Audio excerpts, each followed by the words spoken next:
Halo guys, welcome back to Areko Channel. Sekarang Are akan membahas cara membedakan depresi dan gangguan kecemasan.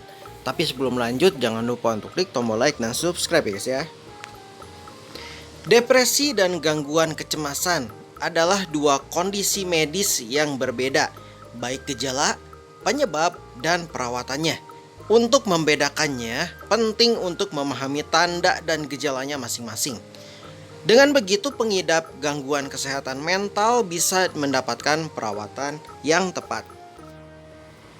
Perbedaan depresi dan gangguan kecemasan. Kecemasan dan depresi adalah masalah biologis. Keadaan kecemasan atau suasana hati yang dialami oleh seseorang dengan kecemasan klinis dan gangguan suasana hati melibatkan perubahan fungsi neurotransmitter. Tingkat serotonin yang rendah dianggap berperan dalam keduanya, bersama dengan bahan kimia otak lainnya seperti dopamin dan epinefrin. Sementara, dasar biologis dari masalah ini serupa. Kecemasan dan depresi dialami secara berbeda.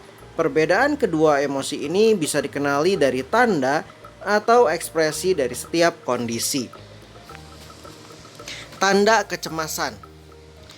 Orang dengan kecemasan mungkin mengalami khawatir dengan masa depan atau jangka panjang, memiliki pikiran yang tidak terkendali dan berpacu dengan sesuatu yang tidak beres, menghindari situasi yang bisa menimbulkan kecemasan, agar perasaan dan pikiran tidak menjadi beban, memikirkan tentang kematian dalam arti takut mati karena bahaya yang dirasakan dari gejala fisik atau bahaya yang diantisipasi.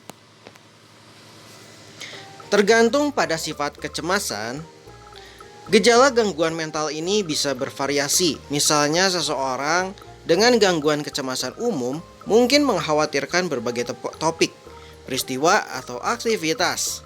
Seseorang dengan gangguan kecemasan sosial cenderung takut terhadap evaluasi negatif atau penolakan oleh orang lain dan menjadi khawatir bertemu dengan orang baru atau situasi menantang sosial lainnya. Obsesi adalah pikiran atau impuls mental yang tidak realistis yang melampaui kekhawatiran sehari-hari. Kondisi tersebut merupakan manifestasi masalah mental dari kecemasan pada orang dengan gangguan obsesif kompulsif atau OCD ya guys ya. Dari obsesi menjadi cemas lalu menjadi kompulsi, sesudah kompulsi baru lega ya guys ya. Nah, sudah lega balik lagi obsesi lagi ya guys ya. Tanda depresi. Seseorang dengan depresi mungkin mengalami sering merasa putus asa dengan asumsi bahwa tidak ada hal positif yang akan terjadi di masa depan untuk diri sendiri, orang lain, atau untuk dunia. Merasa tidak berharga, seolah-olah siapa mereka atau apa yang mereka lakukan tidak berharga. Memikirkan tentang kematian karena keyakinan yang terus-menerus bahwa hidup tidak layak dijalani atau bahwa merasa menjadi beban bagi orang lain. Dalam kasus depresi sedang hingga berat, pikiran bunuh diri yang lebih spesifik bisa muncul ya guys ya. Pada gangguan depresi mayor, jenis pikiran di atas bertahan hampir sepanjang hari atau berminggu-minggu.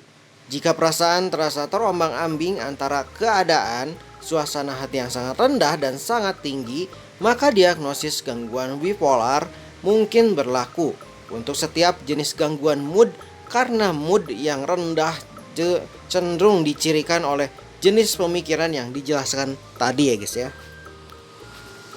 Yang terakhir, bicarakan dengan dokter. Jika kamu mengalami depresi, kecemasan, atau keduanya, dokter mungkin merekomendasikan pengobatan, terapi, atau kombinasi keduanya. Pengobatan yang efektif untuk kecemasan atau depresi yaitu membuat jadwal pertemuan dengan psikolog secara teratur dan berkelanjutan setidaknya dalam jangka pendek.